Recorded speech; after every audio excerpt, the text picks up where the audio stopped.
I'm Joe Graydon. And I'm Terry Graydon. Welcome to this podcast of the People's Pharmacy. You can find previous podcasts and more information on a range of health topics at peoplespharmacy.com.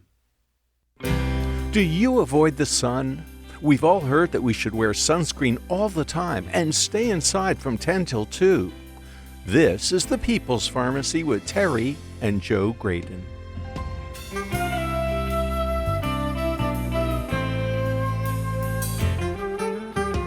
Are there hidden health benefits from sunlight?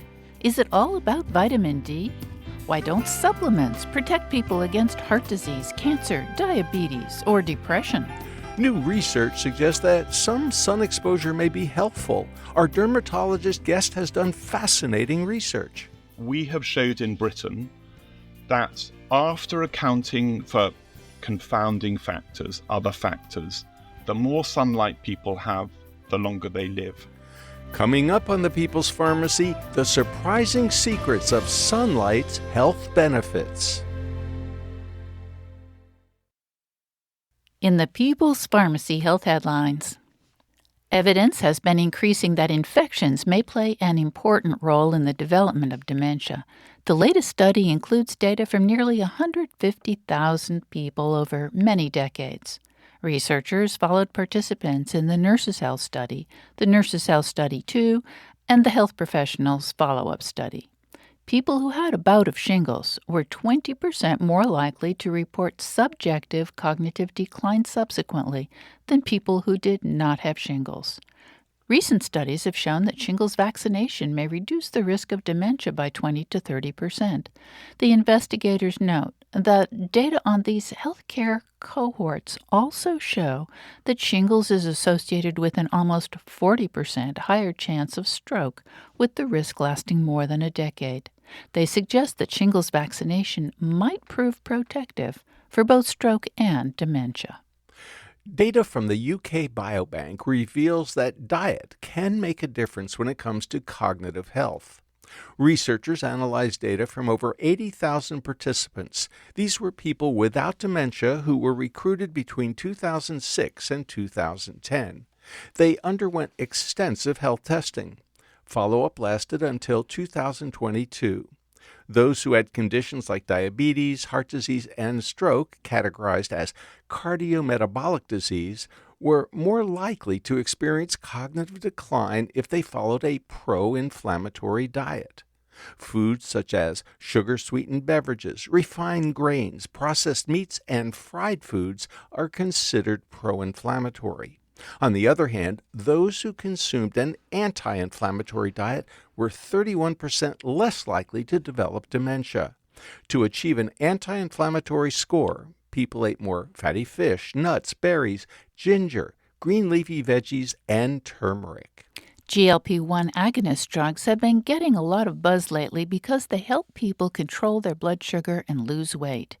Eli Lilly just announced important findings from a follow-up on a major trial of its compound, tirzepatide.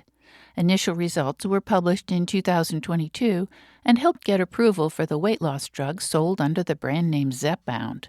Now, the data on more than 1,000 people with prediabetes as well as obesity have been analyzed. People who took Zepbound for 3 years were 94% less likely than those on placebo to develop diabetes. That's a relative risk reduction. Lilly did not provide information on absolute risk reduction. Volunteers also continued to lose weight as long as they used the injection. Once they stopped, both weight and blood sugar control began to falter. During the COVID-19 pandemic, the steps people took to avoid infection with SARS-CoV-2 also reduced transmission of many other infections. Without those measures, infections such as respiratory syncytial virus came back strong. This year, whooping cough cases have tripled from last year. The CDC has logged more than 10,000 cases so far this year, slightly more than were recorded in 2019. Whooping cough can be prevented with a vaccine given during infancy. Since the disease can kill unvaccinated babies, vaccine hesitancy could put vulnerable children's lives at risk. The FDA has just cleared a gel that can stop severe bleeding quickly. Trauma gel is derived from algae and comes in pre-filled syringes to be squirted onto traumatic wounds during an emergency, such as a stabbing, gunshot wound, or a vehicular accident. It helps blood clot within seconds of application, which gives it an edge over more conventional therapies. Nutrition experts have long warned people to avoid eggs because they contain cholesterol. Now, the Rancho Bernardo study of aging shows that eggs may offer a slight benefit for some seniors. Nearly 900 people joined the study from 1988 to 1991. They answered questions about their intake and also took cognitive tests. Within 5 years, they had a second test. Women who consumed eggs performed better on word tests, suggesting that egg consumption may even have a role in the maintenance of cognitive function. And that's the health news from the People's Pharmacy this week.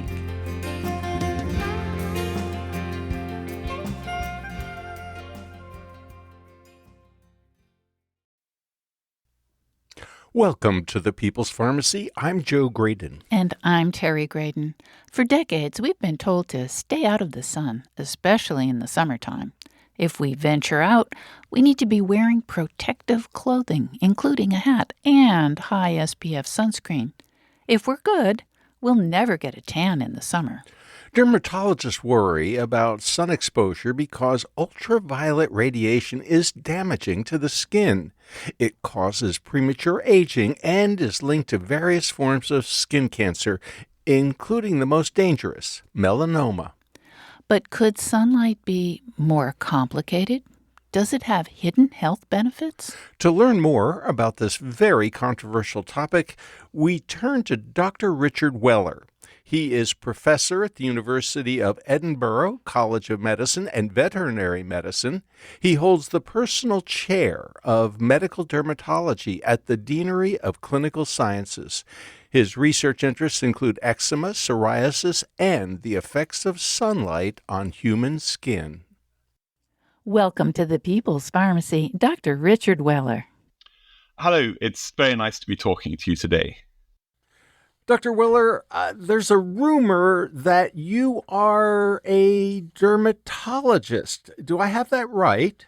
I am. I'm perhaps not a conventional dermatologist in some of my views, but those are really developed over the years as a consequence of my research. Well, speaking of your research, it kind of contradicts what American dermatologists have come to believe, which is if you could just live in a cave, that would be ideal, because that way you would never be exposed to ultraviolet radiation. In other words, sunlight. And the only time you're allowed to go out in the sun is if you have slathered on a high SPF sunscreen, 50 or above, and definitely avoided being outside between 10 and 2 because sun is your enemy. It'll cause cancer, it'll cause wrinkling, it'll mess up your life. You are exaggerating. Of course. But not by very much. So you've kind of come up with a different perspective, Dr. Weller, and can you tell us a little bit about your time in Australia and why that started you down this path in part? Sure. Well, look, I think you're pretty accurate about the American dermatology view to sunlight. And I think what I really want to say is we need a more nuanced view on sunlight. And of course, the second thing to say to you is that I'm speaking to you from Scotland. And people forget how much further north Europe is than Scotland. So, the further away you are from the equator, the less sunlight there is. And as an example, if you live in the cold, woolly fringes of Maine or New England, you're actually at the same latitude as the Côte d'Azur, as Cannes, right down on the Mediterranean coast of France. And if you live in Florida, you're on the same latitude as the Sahara. So the amount of sunlight Americans are getting is way more than we North Europeans are getting. So I'm speaking to you as someone from Scotland, and probably what I see is different from what my American colleagues see. Nonetheless, sunlight has significant health benefits, as my research and that of other colleagues around the world is now showing. And there has to be more to the message we give than just sunlight is bad, because that's becoming outdated. And that's really the message I'd like to get across.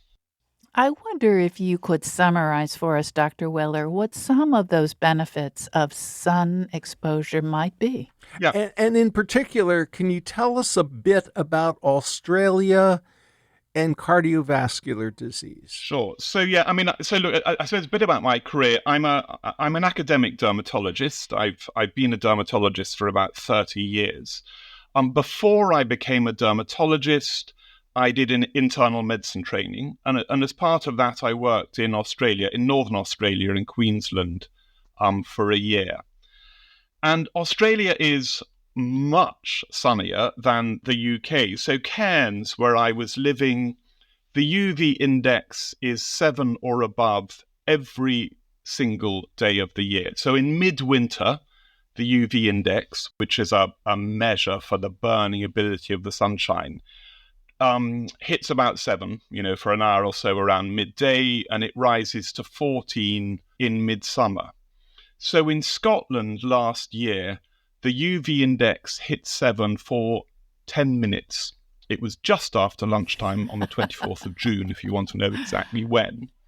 Okay. And yet, we are given sunlight protection advice copied directly from the historical Australian advice, designed for white Australians, Australians of North European heritage, who've moved to somewhere hugely sunnier. And that is inappropriate. Skin color is an evolutionary adaptation to sunlight. So, Homo sapiens, that's us, we're about 160, 200,000 years old as a species. Non-African humans are the descendants of people who left Africa about 60,000 years ago. And what is interesting is those humans who've moved to high latitude, so Europe and China, modern China, have independently evolved pale skin repeatedly on moving to low light environments. So the pale skin gene variants that we see in Europe, SLC45A2 in particular, arose about 8,000 years ago. Independently, pale skin gene variants arose in humans who'd moved to high latitude modern China. So skin color determines your response to sunlight. That's what it's about. And what's happened is repeatedly humans who've lived in low light areas there's been an evolutionary fitness advantage to getting to developing pale skin, which allows you to get more of sunlight's benefits. But at the same time, if you fly down to or go by convict ship from Britain to Australia, you're very suddenly moving to somewhere with way more sunlight than your skin is adapted to manage. And that's when you see the problems of skin cancer and sunburn and so on. Texas is the same as Australia in that sense.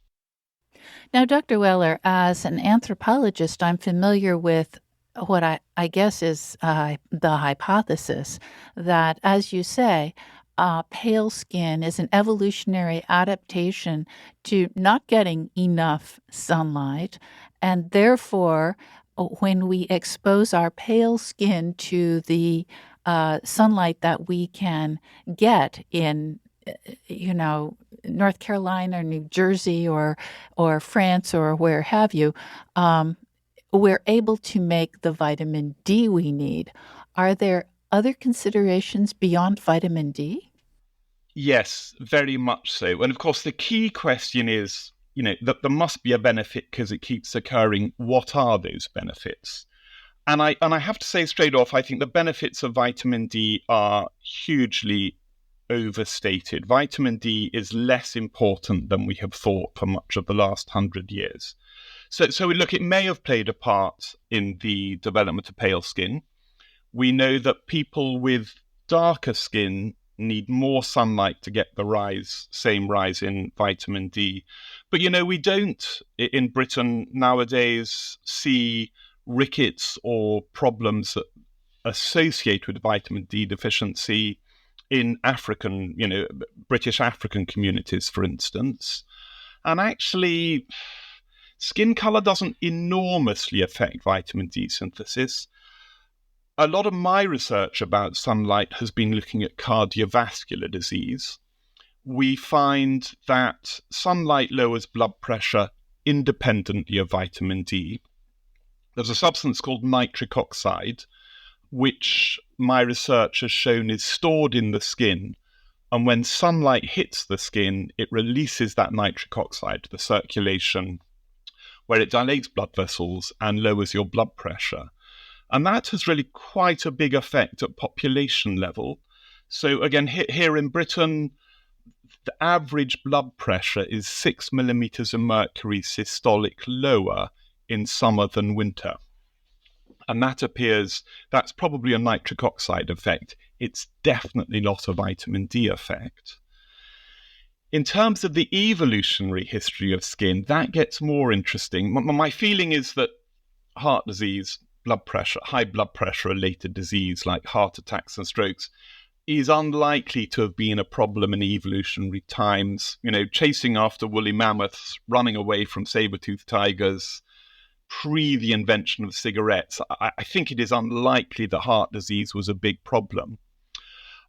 What I'm looking at now with my research is we wonder if infection may have played a role.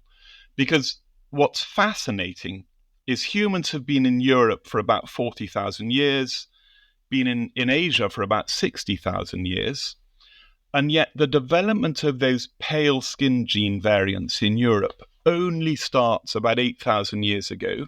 And initially, the white skin gene variants arise in the Fertile Crescent, Anatolia. And those white skin gene variants arise in East Asia around 11,000 years ago. And it arises at the time when we make the shift from being hunter-gatherers to farmers. You're listening to Dr. Richard Weller, professor at the University of Edinburgh College of Medicine and Veterinary Medicine. He holds the personal chair of medical dermatology in the Deanery of Clinical Sciences and participates in the Center for Inflammation Research. After the break, we'll find out more about how farming might have contributed to evolutionary changes in skin color. Dr. Weller offers us a summary of the health benefits sunlight can provide. Lack of sun exposure is actually associated with some health problems. Studies on sunshine are mostly being done in the UK and Europe, not in the U.S. Dermatologists sometimes suggest we could just take vitamin D supplements to make up for lack of sunlight. Why isn't that adequate?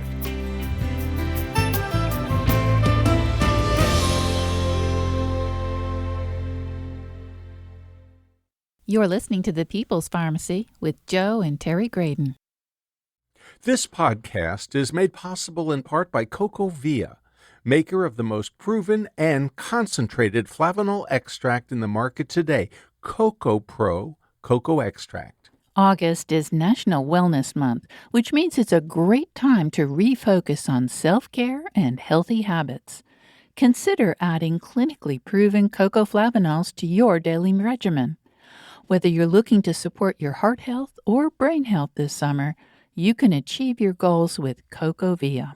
All CocoVia supplements contain the #1 bioactive flavanols, Coco Pro, backed by more than 20 years of research. These powerful bioactive nutrients are clinically proven to promote cardiovascular health and improve cognitive function as you age. Get 20% off all CocoVia products from August 19th through September 3rd using the discount code WELLNESS 2024 at cocovia.com. That discount code again is wellness, all uppercase, wellness 2024 at cocovia.com. These statements have not been evaluated by the Food and Drug Administration. This product is not intended to diagnose, treat, cure, or prevent any disease.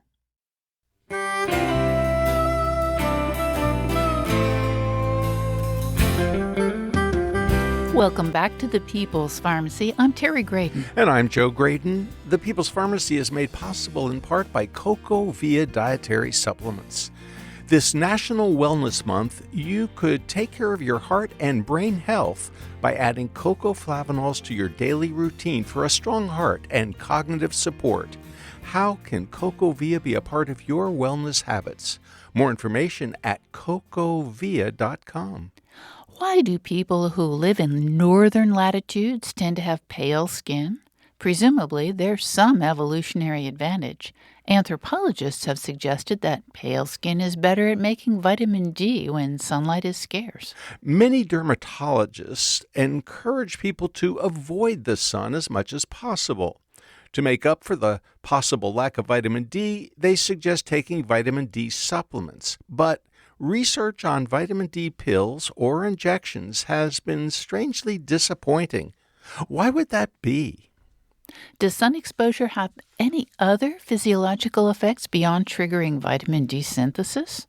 Dermatologist Steve Feldman of Wake Forest University has found that ultraviolet exposure can boost psychological mood, making people feel more relaxed.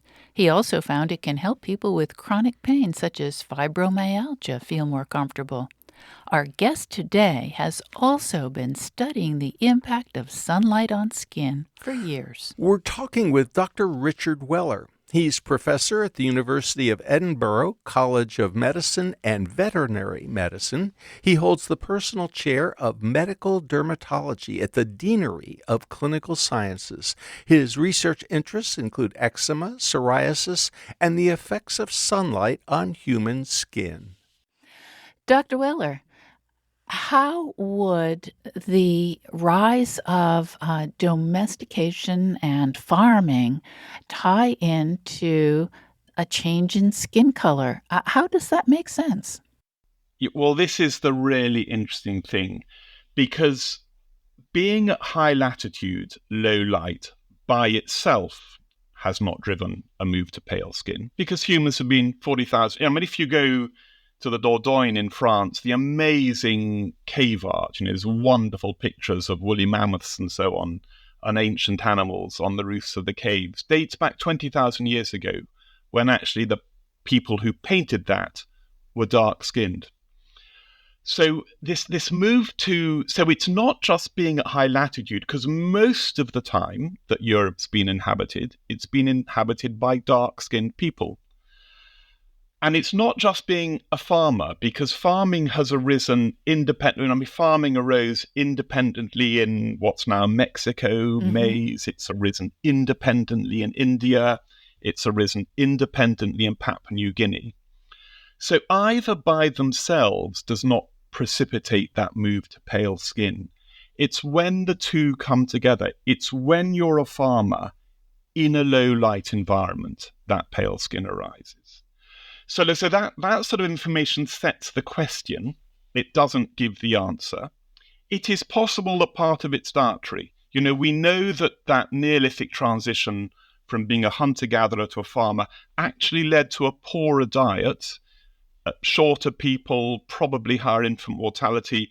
It wasn't all milk and honey when we moved to being farmers. So it could be a dietary factor. It could be related to vitamin D for an American audience. But I have to say, my feeling is it is likely to be infection, because the thing that really happens when you make that Neolithic transition shift is that's the advent of infectious disease, because most infectious disease comes from animals, what we call zoonotic. COVID comes from bats, TB comes from cows, influenza comes. Most infectious disease comes from animals. And when you're a farmer, you're living with animals. And the other thing, of course, is when you're a farmer, you're living in communities, you're living in villages close to other people, rather than being hunter-gatherer bands dispersed across the landscape. And so most infectious disease arises from that time, we think. And I suspect that there are UV-driven processes which reduce infection. And that's what we're really looking at the moment. And the point about skin color is it mediates your response to sunlight. It's not pale skin itself that prevents you get infections. It's the fact that pale skin allows you to maximize the biological effects of sunlight. Dr. Weller, I'd like to go back and sort of summarize, if you don't mind, all of the benefits of exposure to sunlight. Because as I introduced a little bit tongue-in-cheek, American dermatologists believe that sunlight is problematic, that it will cause all kinds of problems, and that we need to use these high SPF sunscreens, or better yet, stay out of the sun completely. So you've already suggested that blood pressure is affected by exposure to sunlight. You're now alluding to the possibility that our immune system may be enhanced by sunlight, but there are a whole lot of other conditions as well. I think about inflammatory conditions like arthritis. I think about autoimmune conditions like eczema.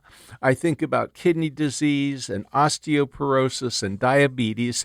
So can you just sort of summarize all of the potential health problems associated with lack of exposure to sunlight and the equator, and how people in Australia may be quite different from people in Greenland in terms of their risk of heart disease? So give us that big perspective. Yeah, look, I'm delighted to. And of course, I've jumped straight into where my current research is, because that's really exciting. So sunlight's got ups and downs, got a good side and a bad side. So look, with my dermatologist hat on, broad-brimmed, shady hat, sunlight is a risk factor for skin cancer, and it is a risk, and it leads to skin aging. So that's the kind of downside. But it's also got an upside, and there is a wonderful means about looking at how do these risks and benefits weigh out, and that's what we call all-cause mortality, death from any cause. And that gives you very robustly a summation of those two factors, the pluses and the minus. So we have a paper coming out actually next week. We're just arranging stuff with the journal at the moment, which touches on this subject. But the first person to look at it was a colleague and friend of mine, Pelle Lindqvist, who is an obstetrician in Sweden. And he did a wonderful study called the Melanoma in Southern Sweden study. So this was set up in 1990. It was designed, as the name suggests, to find what causes melanoma and how does it kill people. And 30,000 Swedish women, 30,000 middle-aged Swedish women in southern Sweden. So that at the time was a quarter of the population of southern Swedish middle-aged women, were recruited in 1990, and they were asked a series of questions about how much sunlight they got. But they were also asked an extensive range of other questions, asking about lifestyle factors, education, income, health, other smoking habits, medical conditions. So that baseline information was taken. They were then followed for 25 years, and then the investigators went back to find out what had happened to them. And the first thing to say is that those who had most sunlight were more likely to have had a case of melanoma. But Pelle's interest and my interest is, what about the deaths? I'm not interested in cases of the diseases. I'm interested in death from any cause. And there, much to the surprise of the dermatologists who set the study up, the direction was in the opposite direction to melanoma cases. They found that the women who had the most sunlight, after correcting for all of these other factors, income, education, smoking, etc., those that had the most sunlight were half as likely to be dead 25 years after the study started as those who had the least sunlight. So that's the first study. We have just done a much larger study looking at the UK Biobank. So the UK Biobank, 500,000 middle-aged people in Britain were recruited. I was one of them. And examined in great depth it took about 4 years to recruit the whole cohort, all around Britain. And every subject went up to an investigation centre where there was about 3 hours of questionnaires, investigations, measurements, massive information taken. And that was back in 2000 about 20 years ago. And those people have followed up long term. And we have gone into that database and we've taken 400,000 people from that. And we have looked at measures of sunlight exposure. So the measures of sunlight exposure we have used have been how far south people live in Britain, because the further south you live, the more sunlight you get.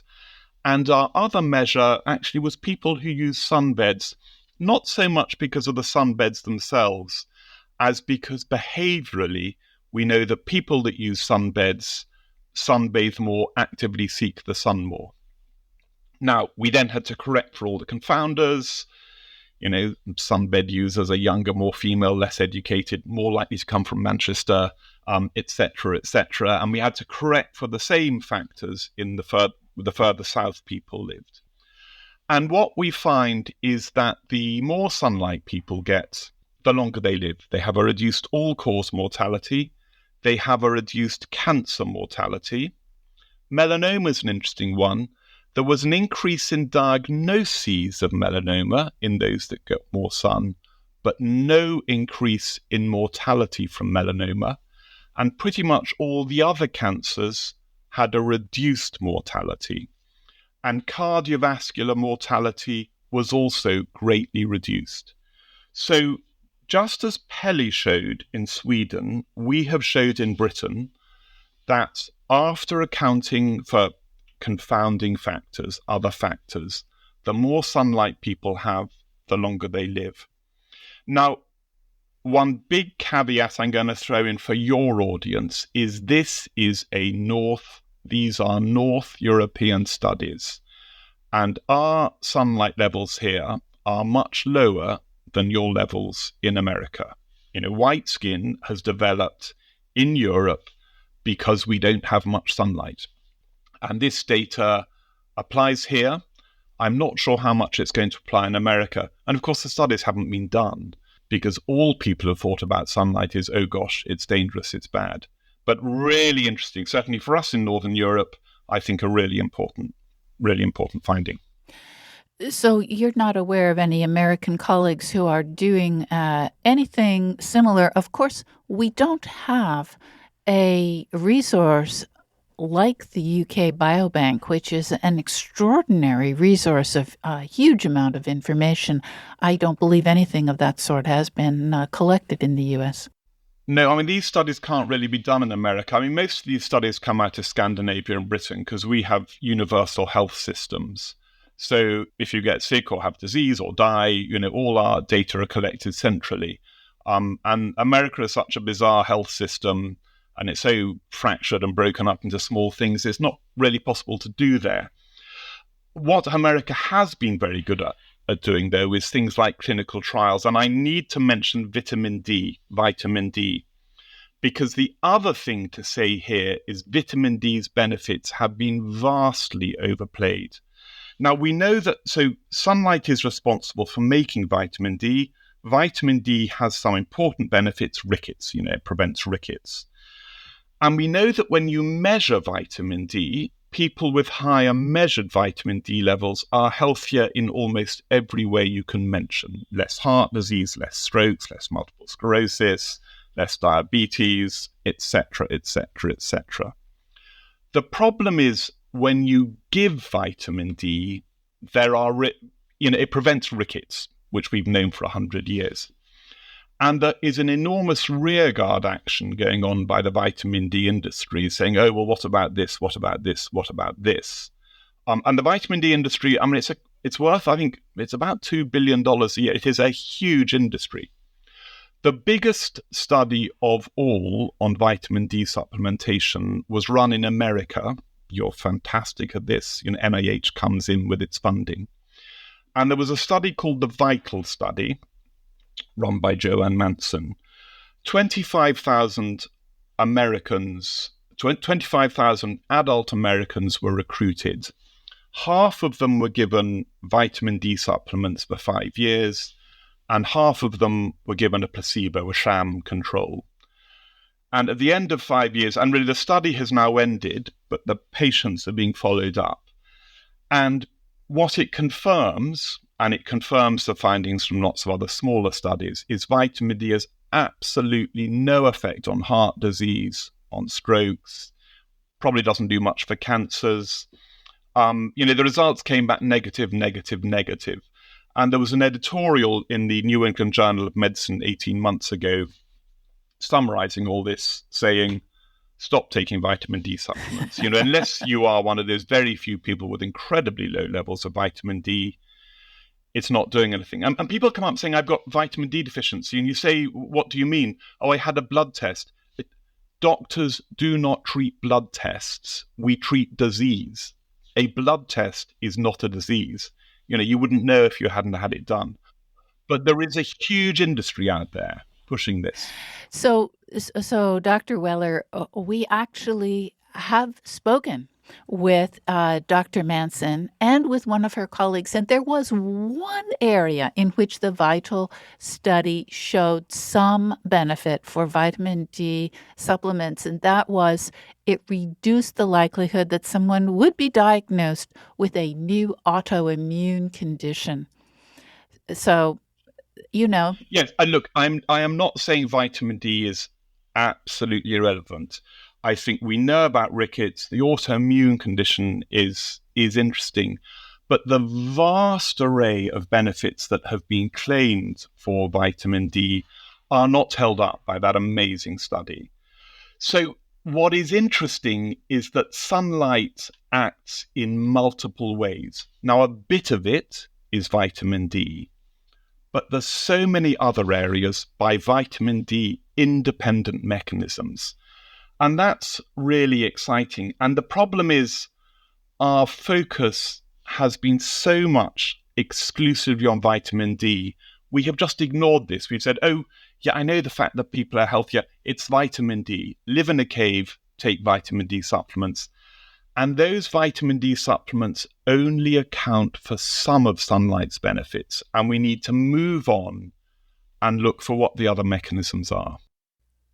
You're listening to Dr. Richard Weller, professor at the University of Edinburgh, College of Medicine and Veterinary Medicine. He holds the personal chair of medical dermatology in the Deanery of Clinical Sciences and participates in the Center for Inflammation Research. After the break, why can't we compensate for sun exposure by taking vitamin D supplements? Well, could it be that maybe, as Dr. Weller says, vitamin D is just a marker for sun exposure? What exactly does that mean, a marker? Well, it means we can measure vitamin D, and there are things we can't measure. We don't measure nitric oxide that well.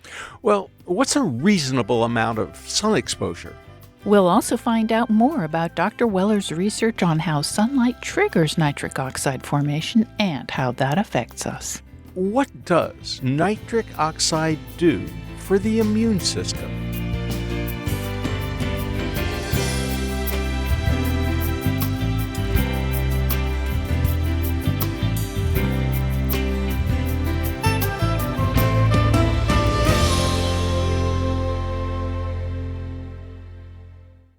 You're listening to The People's Pharmacy with Joe and Terry Graydon.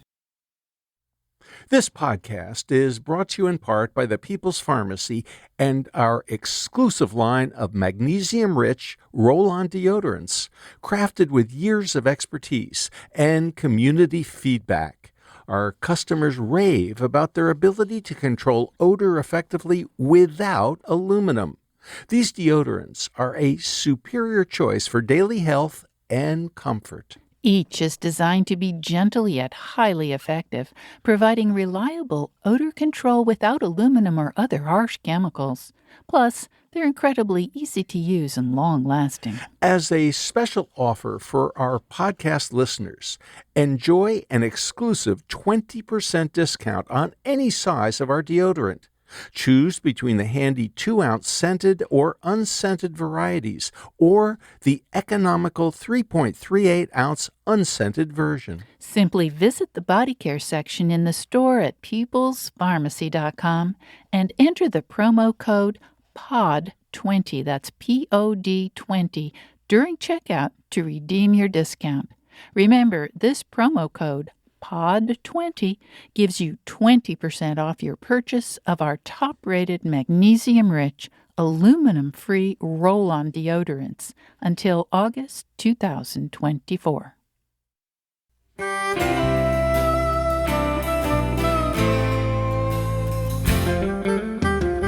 Welcome back to the People's Pharmacy. I'm Joe Graydon. And I'm Terry Graydon. The People's Pharmacy is made possible in part by CocoVia dietary supplements. This National Wellness Month, you could take care of your heart and brain health by adding cocoa flavanols to your daily routine for a strong heart and cognitive support. How can CocoVia be a part of your wellness habits?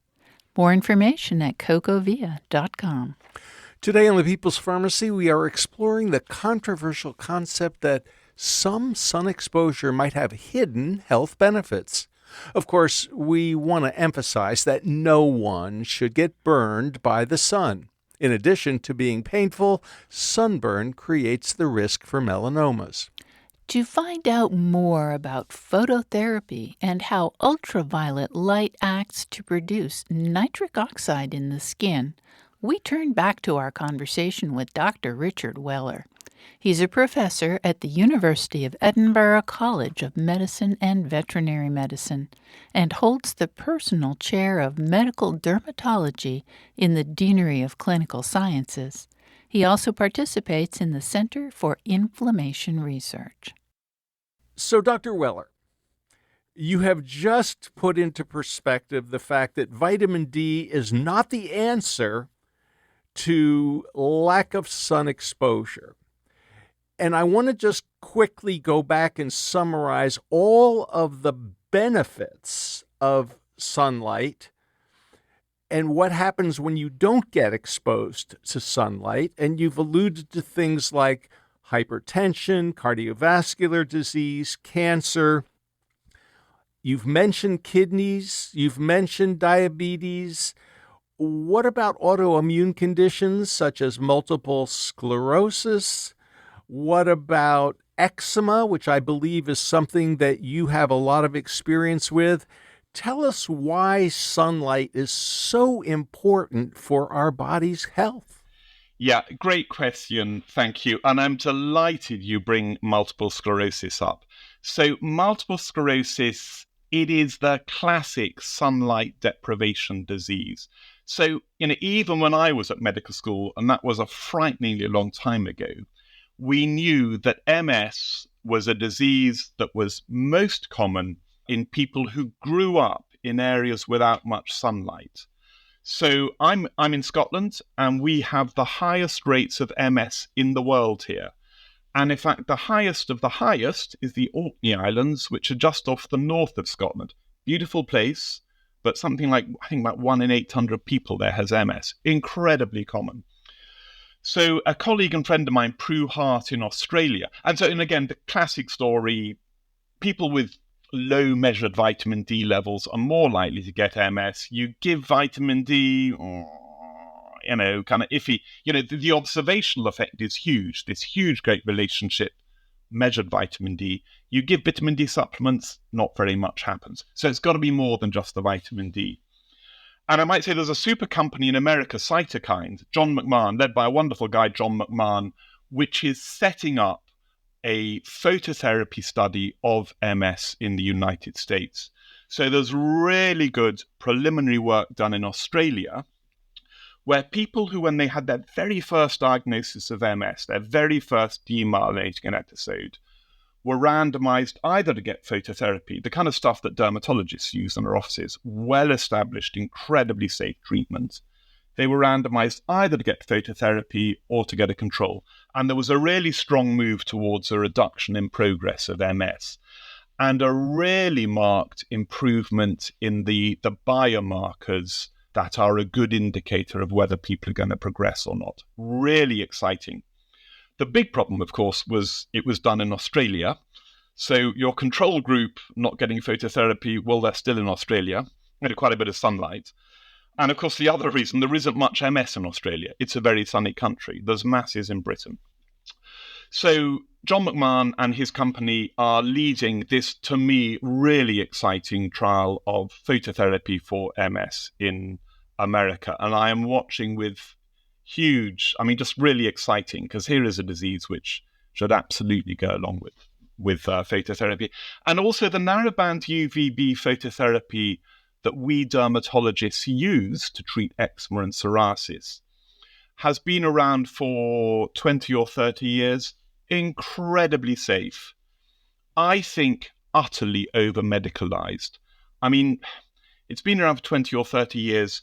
There's no signal for skin cancer being found in Britain for people having UVB phototherapy. So it's sunlight. We don't see a skin cancer signal. And yet you have to see a doctor. You have to see a dermatologist to get it. I think it should be used far more widely. Great American dermatologist called Joel Gelfland, again, fantastic guy, has just done a wonderful trial of home phototherapy, people with phototherapy lamps at home. And he's compared how well they do to people who go to their dermatologist office to get phototherapy.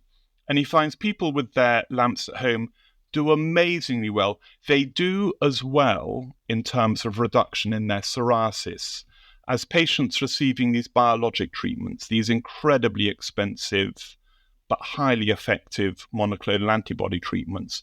Well, actually, phototherapy, Joel showed, is as good, and I might say a fraction of the cost. And, basically it's sunlight in a box. And I think we greatly underuse it. And we underuse it because we've demonized sunlight. So here is a sunlight-based treatment. And of course, and that really threw dermatologists in a quandary. Hang on, we run around saying, don't go in the sun. And then suddenly we've got a treatment which is based on ultraviolet. What do we do? Oh no, we're going to surround it with caveats and cautions and warning signs. I think we've gone completely overboard with that. And it means we are not using this safe and effective and clean treatment nearly as much as we should be.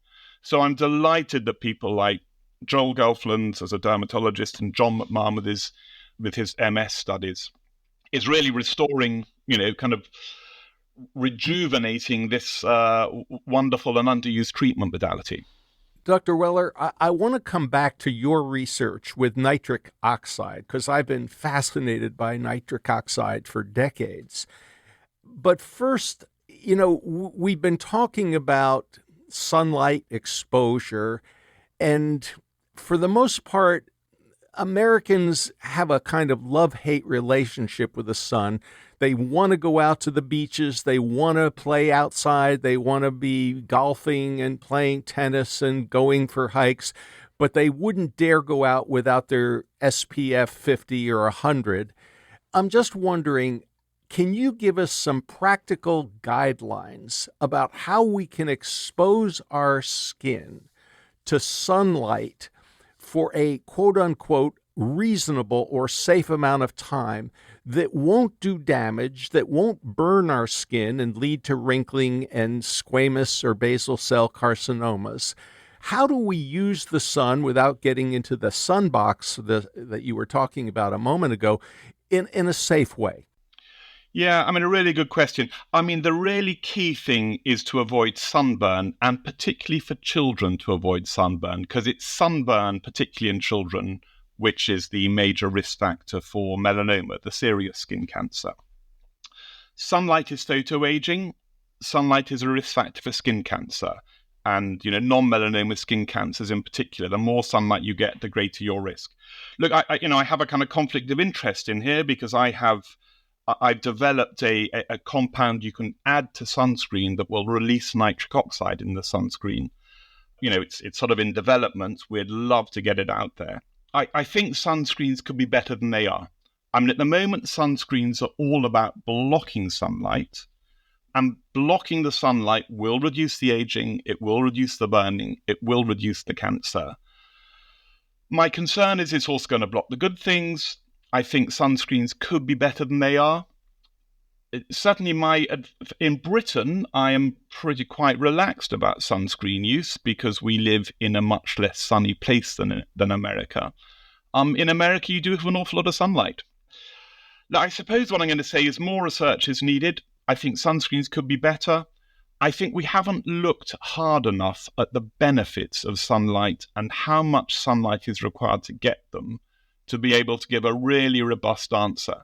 And the reason we haven't done that is because we've purely been focused on sunlight is bad, vitamin D will make up for the absence of it. And clearly the story is much more nuanced and complex than that. Well, even if you are unwilling to make a recommendation because there's a lack of science, what would be a reasonable amount of sun exposure, and at what time should we contemplate that sun exposure if we want to avoid sunburn and some of those damages you mentioned? Well, if you live in Florida or Texas, you're going to need sun protection. You're living in an African latitude, and if you've got white skin, I think you've just got to be protecting your skin a great deal out around the middle of the day. If you're further north, it gets less of an issue, but you're still in a very sunny climate. I think Americans do need more sun protection than Europeans because you live so far south. And of course, the other thing is skin color, because I work in Ethiopia a lot, although sadly with the political situation there, not for the last 3 or 4 years. So UV-induced melanoma really does not occur in dark-skinned people. Ade Adamson, a wonderful dermatologist, American dermatologist in Texas, has really shown that UV-induced melanoma does not occur in African Americans. When I work in Ethiopia, we do not see UV-induced melanoma at 2,500 meters altitude, 8,000 feet, in the tropics in Ethiopia. Incredibly sunny is the point. Dark-skinned Ethiopians do not get UV-induced melanoma. They get these rare subtypes of melanoma, not related to sunlight. But skin color really determines your risks of skin cancer.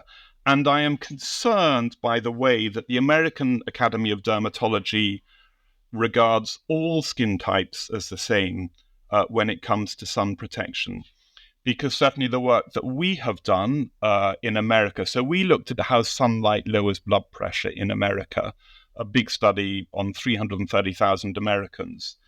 And we showed that African Americans need more sunlight to lower their blood pressure than white Americans. So just as skin color determines your risks of getting skin cancer, it also determines how much UV you need to get the benefits of sunlight. Skin color is all about response to UV. And I am concerned that by putting out the same message to everyone of every skin color, that's not wise, because that risk-benefit ratio for sunlight is absolutely determined by your skin color. And it needs to be a different message dependent on your skin color. Dr. Weller, we just have a couple of minutes left. I wonder if you could briefly summarize your research with nitric oxide and why it's so incredibly important for so many physiologic functions. Yeah. Well, the biggest killer in the world today is heart disease. So basically half of deaths in the world are caused by high blood pressure related diseases, heart attacks and strokes. Sunlight lowers blood pressure, and with it, the risk of having a stroke or a heart attack. And the mechanism by which it does it is release of nitric oxide from the skin into the circulation. Hugely important. If you're a male in Scotland, you are 30% more likely to drop dead of any cause in a week in December than a week in July. I'm pretty mellow at the moment. It's July. It's a good time of year. I'll get through to the end of the week. I start getting a little nervous as the year gets later. And a lot of that is driven by nitric oxide from the skin and its effects on the cardiovascular system. So it's not, sunlight has benefits as well as risks. Those benefits are not just vitamin D. There's other mechanisms. The mechanisms include, importantly, for cardiovascular disease, nitric oxide, but also I suspect other mechanisms that we're really just starting to look at, like immune function in particular. So I really think we need to be reconsidering our approach to sunlight in a more balanced way, considering benefits and not just risks. And Dr. Weller, in the 1 minute we have left, the role of sunlight and perhaps nitric oxide on the immune system, because goodness knows we have certainly learned a lot from COVID-19 and the pandemic. A lot of people would prefer to reduce their risk from infection. How does sunlight help there? So interesting. So epidemiology. So we looked at. So we at the same time as a rival group in Harvard were looking at the effects of sunlight on COVID mortality, and we found in the very first 3 months of the pandemic that the sunnier it was, after accounting for other factors, the less deaths there were from COVID. And that the Harvard group showed that the more sunlight there was, the less growth in cases. Now, that's observational studies, but we colleagues in America then ran a pilot study in Louisiana giving phototherapy or a control to patients admitted to hospital with COVID. And it was a small study, only 15 in each group, but they found a trend to reduce deaths in the sunlight group. And the third bit of evidence is people with high measured levels of vitamin D were less likely to get COVID or die of it. But multiple trials giving people vitamin D supplements, it had no effect. The usual story, measured vitamin D is a marker for sunlight exposure, not necessarily causative. So I think there's some really interesting data there suggesting that sunlight is driving processes, which we're now looking at, that reduce your risk of death from COVID. And that may apply to other infectious diseases, but the work needs to be done. And I suspect in evolutionary terms, that's what has driven this move to pale skin in humans who move to low light areas.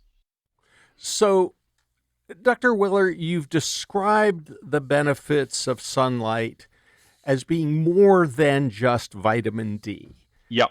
That nitric oxide is also a critical factor, and it's manufactured in the skin and then circulates in the bloodstream and lowers blood pressure and probably has a lot of other benefits as well.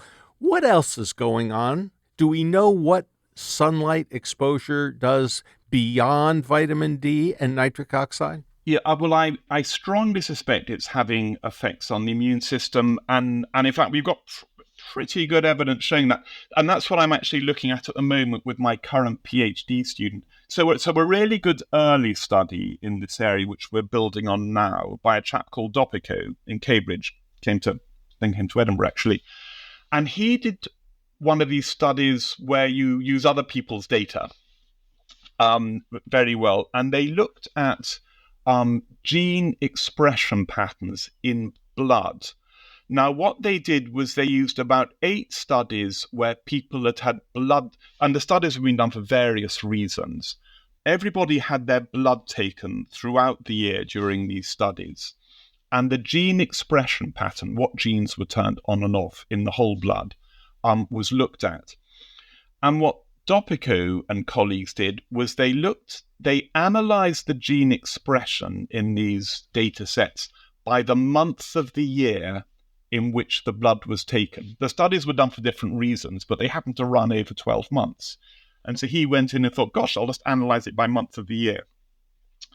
And what he showed was that 30% of all the genes in your blood, which are immune genes are very important there, show seasonal variation. So there is a huge seasonal variation, possibly, I would imagine, sparked off by UV, which occurs in immune cells. And broadly, what he found was that inflammatory genes were turned on in winter and anti-inflammatory genes in summer. And they suggest that maybe, infectious disease flies around in winter. Maybe your body turns up the immune system to be able to jump on infectious disease. That was the hypothesis. So there's now a technique called single-cell RNA sequencing where you can look at every single individual cell. And so you can draw blood, you can look at 10,000 different cells, and you can look at every single gene turned on in every single cell. So the experiments I'm doing at the moment, we do in winter. We take healthy volunteers, we load them up with vitamin D at the beginning, so they're full of vitamin D at the start, take their blood, look at all of their gene expression pattern. We then give them 2 weeks of daily solar simulated UV as if they were in the Mediterranean. And we then repeat it. And we're in the early days, don't want to talk about the results yet, but we're getting very interesting effects on gene expression patterns in immune genes, T-cell genes in particular. So it looks as if sunlight has significant effects on the immune system. And we'll see where it takes us, but really exciting stuff. Dr. Weller, if we were to dial back, 100, maybe 150 years to a day when tuberculosis was rampant and a terrible killer around the world, there were sanatoriums where people would go, and they were often exposed to sunlight. Even in the winter, they would take people outside, bundle them up, and expose them to the sun. They somehow thought that exposure to sunlight could help people dealing with tuberculosis recover, or at the very least survive better. Did they know something we didn't know? Yeah, I mean, it's really interesting. And I think, sadly, they had not yet invented robust placebo-controlled clinical trials as we would understand them. But they weren't fools. And of course, places like Davos, now an expensive ski resort and financial center, Davos was set up initially as a heliotherapy center, a center where people would go to get the sunlight for their tuberculosis. I gave the opening address at the annual meeting of the Swiss Dermatology Association last year. And I was talking about the work we've been discussing today. And I pointed out to them that had I been there 100 years ago, I would have been going as a disciple of the great Rollier, the Swiss doctors who developed heliotherapy to treat tuberculosis. And instead, here I was 100 years later, coming along to remind them of what they'd done previously. So absolutely, we had it. You had it in America. We had it here in Britain. That was, before antibiotics, the treatment for tuberculosis. And of course, and then for tuberculosis of the skin, a chap called Finsen in Denmark developed ultraviolet lamp treatment for treatment of lupus vulgaris, tuberculosis of the skin. And he actually got the Nobel Prize for Medicine for this in, I think it was 1904, really one of the very early Nobel Prizes for medicine. So there is actually a history of UV having been used to treat infectious disease. And certainly since then, we've had antibiotics and vaccines, and we've had sewers, and we've had clean airs. We've had all of these measures that have reduced infectious disease deaths now. The miracle of vaccination has basically eradicated infectious disease from our day-to-day life. So COVID was, it was very tragic. It was also scientifically very interesting because suddenly you had a new infectious disease against which we had none of our usual defenses. Before the vaccines came, it was us and the virus. And you began to be able to see what happens to populations with a new virus. And it certainly looks as if those that had more sunlight had less deaths from COVID. And that for me was really very interesting. What the mechanisms are, we don't yet know. And that's what we're looking for now. Dr. Richard Weller, thank you so much for talking with us on the People's Pharmacy today. Well, thank you. I've enjoyed the conversation. You've been listening to Dr. Richard Weller, professor at the University of Edinburgh, College of Medicine, and Veterinary Medicine. He holds the personal chair of medical dermatology in the Deanery of Clinical Sciences and participates in the Center for Inflammation Research. The show notes for today's show have a link to the recent article in The Economist about his research and a link to his paper in the Journal of Investigative Dermatology. Lynn Siegel produced today's show. Al Wadarsky engineered.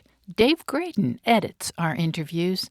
B.J. Liederman composed our theme music. This show is a co-production of North Carolina Public Radio, WUNC, with the People's Pharmacy. The People's Pharmacy is made possible in part by CocoVia dietary supplements.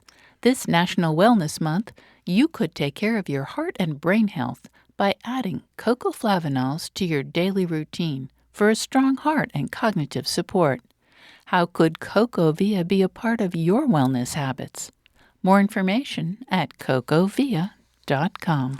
Today's show is number 1397. You can find it online at peoplespharmacy.com. That's where you can share your comments about today's show. You can also reach us through email, radio@peoplespharmacy.com. Our interviews are available through your favorite podcast provider, and now you can find them on YouTube as well. You'll find the podcast on our website on Monday morning, and this week it'll have some extra information about Dr. Weller's research on sunlight, vitamin D, and nitric oxide. At peoplespharmacy.com, you can sign up for our free online newsletter to get the latest news about important health stories. When you subscribe, you can also have regular access to information about our weekly podcast, so you can find out ahead of time what topics we'll be covering. In Durham, North Carolina, I'm Joe Graydon. And I'm Terry Graydon. Thanks for listening. Please join us again next week.